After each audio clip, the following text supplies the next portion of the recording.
लोकतंत्र में समस्या 90 के पास नहीं होना, लेकिन समस्या 90 के पास है।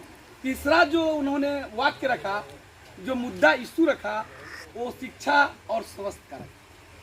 तो ये बात सत्य है कि हम कैसे इस देश के मूल निवासी हैं। अभी 9 अगस्त को मूल निवासी दिवस आने वाला है और जो शैतान जो शासक वर्ग है वो कहता है कि नहीं, ये विश्व आदिवासी दिवस है, एक तरफ वनवासी खड़ा कर रहा है। आप देखिएगा जो क्षेत्रीय स्टेट है, वो चाहे छत्तीसगढ़ हो, उड़ीसा हो, चाहे वो झारखंड हो, वहाँ आदिवासी बहुल रह गया। और वो कैसे आदिवासी बन गए इस मूल निवासी से।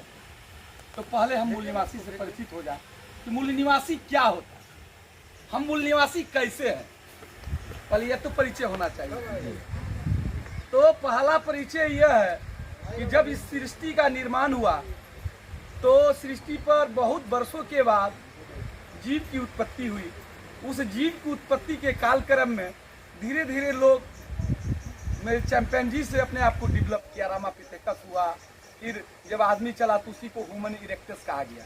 फिर उससे जैसे आगे बढ़ा तो उसको ह्यूमन सेपियंस यानी ज्ञानी मानव हुआ। पत्थर के औजारों से जो भी था अपना आप को काम किया, आग पैदा किया।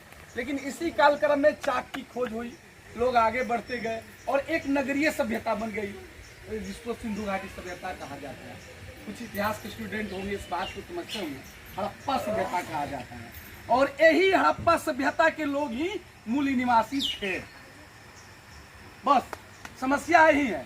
और 1500 ईसा वर्ष पूर्व इस देश पर जो आक्रमण हुआ वो आर्यों का आक्रमण हुआ, जो बर्बर जातियां थी। आर्य का रियल अर्थ होता है ब्राह्मण, क्षत्रिय और वैश्य। इन्हीं आर्यों का आक्रमण के कारण सिंधु घाटी सभ्यता जो नगरीय सभ्यता थी उस पर हमला होता है और यहाँ के लोगों को जो अधिकार होती है वो अधिकार वंचित हो जाते हैं और उसके चतुर्वर्णीय व्यवस्था में यही समाज शूद्र समाज के रूप में तैयार होता है। यानी शूद्र का मतलब है कि 3 वर्ग स्पेशल प्रिविलेज होगा, ब्राह्मण, क्षत्रिय, वैश्य। ब्राह्मण शिक्षा का मालिक होगा, क्षत्रिय संपत्ति का क्षत्रिय शासक होगा और वैश्य संपत्ति का मालिक होगा। शूद्र उसका सेवक बनेगा। इस व्यवस्था में शूद्र को गुलाम बना लिया गया, जिसको कहा जाता है इस देश का मूल निवासी। और इस काल क्रम में जब चला तो इस चीज को मिटाने के लिए यज्ञ कर्मकांड होता था, जिसमें नरबली दी जाती थी, गौ की हत्या होती थी, हजार गाय एक बार यज्ञ में बलि दी जाती थी, अश्वमेध यज्ञ होता था, हजार घोड़े दे दिए जाते थे। इस व्यवस्था से सबसे ज्यादा अगर अफेक्टेड था, प्रभावित था, जिसको हम शूद्र कहते हैं, वो समाज इन सभी अधिकार से वंचित तो था ही और उस आर्य की जो व्यवस्था चतुर्वर्णीय व्यवस्था थी उससे अफेक्टेड था। बुद्ध इस चीज को देखा।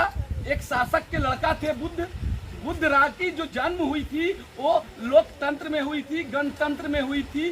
बुद्ध 29 वर्ष की अवस्था में कुछ नहीं किया। बुद्ध ने अपने जो देखा, दुनिया की समस्या को देखा, जो गरीबी को देखा, जो चतुर्वर्णीय व्यवस्था के कारण ये समाज जो गरीब हो चुकी थी, तो बुद्ध ने एक नारा दिया, दुख है, दुख का कारण है, दुख का निवारण है और निवारण का रास्ता। बौद्ध धार्मिक